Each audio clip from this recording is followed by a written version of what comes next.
Assalamualaikum warahmatullahi wabarakatuh.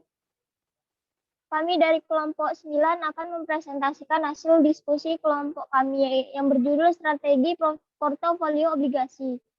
Yaitu adapun nama-nama kelompoknya yaitu Anissa Fitri, Priska Tiara, Nova Andriani, Rosinda Stefani.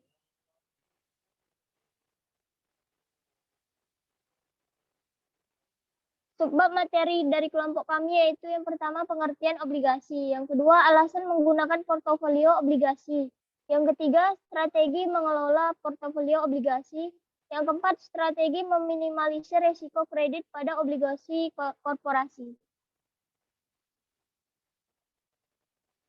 Ya, baiklah, selanjutnya akan dibacakan oleh Priska Tiara. Baiklah, yang pertama ada pengertian obligasi. Obligasi adalah surat utang jangka menengah maupun jangka panjang yang dapat diperjualbelikan. Obligasi berisi janji dari pihak yang menerbitkan saham untuk membayar imbalan berupa bunga pada periode tertentu dan melunasi pokok utang pada akhir waktu yang telah ditentukan kepada pihak pembeli obligasi tersebut. Yang kedua, alasan menggunakan portofolio obligasi. Durasi obligasi adalah jumlah tahun yang diperlukan untuk dapat mengembalikan harga pembelian obligasi. Konveksitas adalah ukuran kecenderungan kurva obligasi yang menunjukkan hubungan antara harga dan yield. Semakin cembung kurva konveksitas tersebut, berarti harga obligasi semakin sensitif terhadap perubahan yield. Penggunaan metode, durasi, dan konveksitas akan menghasilkan perhitungan yang lebih akurat dalam menghitung tingkat harga obligasi yang mengalami perubahan tingkat suku bunga. Pengelolaan portofolio secara aktif adalah sebuah cara yang dilakukan oleh manajer investasi untuk memberikan yield yang maksimal kepada investor dengan mempertimbangkan besaran tingkat resiko. Resiko obligasi diperoleh dari resiko tingkat suku bunga yang berubah-ubah, waktu jatuh tempo, dan resiko gagal bayar yang ada pada setiap obligasi. Resiko-resiko tersebut mempengaruhi harga obligasi, sehingga harga portofolio yang dimiliki investor juga akan berubah-ubah. Dalam hal ini, investor tetap mengharapkan tingkat pengembalian yang sama atau lebih besar dari harga beli obligasinya. Oleh sebab itu, muncul konsep imunisasi yang akan mengimunisasi tingkat risiko pada portofolio yang disusun dari berbagai jenis obligasi. Dalam mengelola portofolio obligasi yang terimunisasi, timbul permasalahan yang harus dihadapi, yakni meminimumkan resiko-resiko yang ada pada obligasi yang akan mempengaruhi tingkat pengembalian yang diperoleh investor di masa datang. Selanjutnya akan dibacakan oleh Anissa Fitri.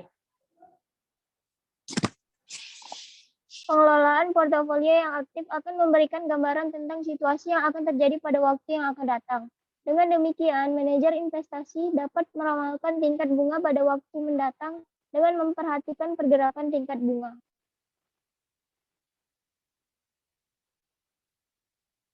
Tiga, strategi mengelola portofolio obligasi. A. Strategi pengelolaan obligasi pasif. Investor yang hold dan buy secara pasif biasanya ingin memaksimalkan properti obligasi untuk menghasilkan pendapatan. Premis dari strategi ini adalah bahwa obligasi diasumsikan sebagai sumber pendapatan yang aman dan dapat diprediksi. Hold dan buy melibatkan pembelian obligasi individu dan menahannya hingga jatuh tempo.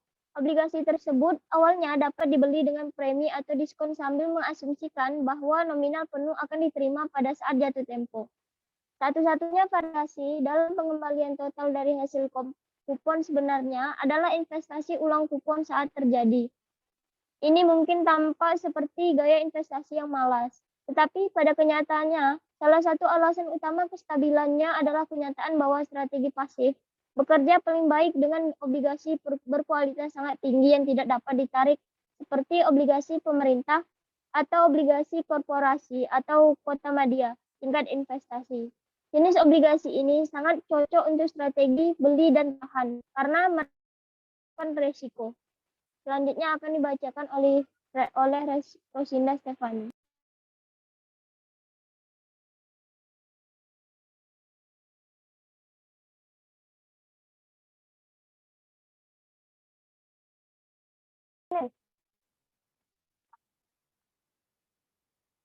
B. Jenjang obligasi dalam investasi pasif.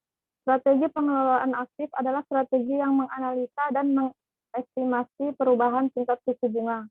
Karena perubahan tingkat bunga akan mempengaruhi harga obligasi. Bond swap adalah strategi memperoleh keuntungan dengan cara mengidentifikasi adanya salah harga pada obligasi tertentu di pasar. Salah harga yang dimaksud adalah harganya tidak sesuai dengan nilai instruksinya yang sebenarnya.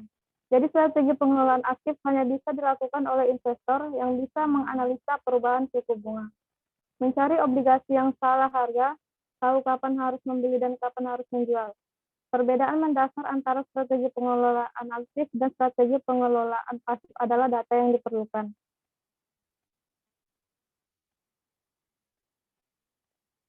C. Strategi pengindeksan obligasi. Pengindeksan dianggap kuasi-pasif oleh desain, meskipun strategi ini memiliki beberapa karakteristik yang sama dari beli dan tahan pasif. Strategi ini memiliki beberapa fleksibilitas karena ukuran indeks ini. Strategi akan bekerja dengan baik dengan portofolio yang besar karena jumlah obligasi yang dibutuhkan untuk mereplikasi indeks. D. Strategi imunisasi obligasi. Strategi ini memiliki karakteristik strategi aktif dan pasif. Strategi imunisasi adalah strategi investasi obligasi yang berusaha melindungi dari risiko tingkat bunga. Strategi imunisasi dibedakan menjadi dua jenis, yaitu strategi durasi dan strategi maturitas. Strategi maturitas adalah strategi di mana maturitas disesuaikan dengan horizon investasi. Sedangkan strategi durasi adalah melihat durasi obligasi dan horizon investasi investor. Perbedaan strategi maturitas dan strategi durasi adalah tolak ukurnya.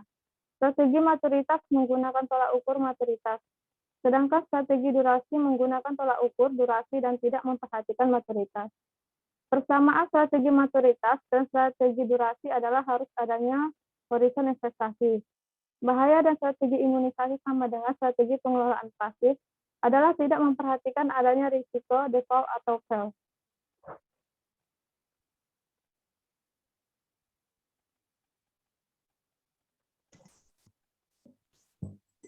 Empat strategi meminimalisir risiko kredit pada obligasi korporasi. Kasus gagal obligasi korporasi juga mempengaruhi minat investasi. Menurut Pevindo dalam web berita bisnis, default rate obligasi korporasi non-keuangan adalah 2,52%, sedangkan default rate obligasi korporasi non-keuangan adalah 0,1%. Butuh strategi untuk meminimalisir risiko kredit tersebut, yaitu dengan 1. Analisis kredit. Melakukan analisa kredit internal yang ketat meliputi ongoing review dan monitoring. 2. Memberikan batasan bobot investasi obligasi korporasi berdasarkan peringkat dan emiten perusahaan. 3. Menghindari konsentrasi pada obligasi korporasi pada sektor yang sama. 4. Melakukan diversifikasi obligasi pada obligasi korporasi pada jenis sektor dan perusahaan yang berbeda. 5. Memilih perusahaan yang berfundamental bagus, profit kredit yang baik, tidak terlalu tertekan siklus ekonomi, dan memiliki dukungan perusahaan induk yang kuat.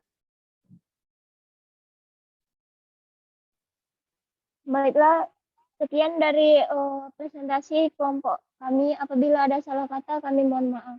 Wabillahi taufiq wal hidayah. Wassalamualaikum warahmatullahi wabarakatuh.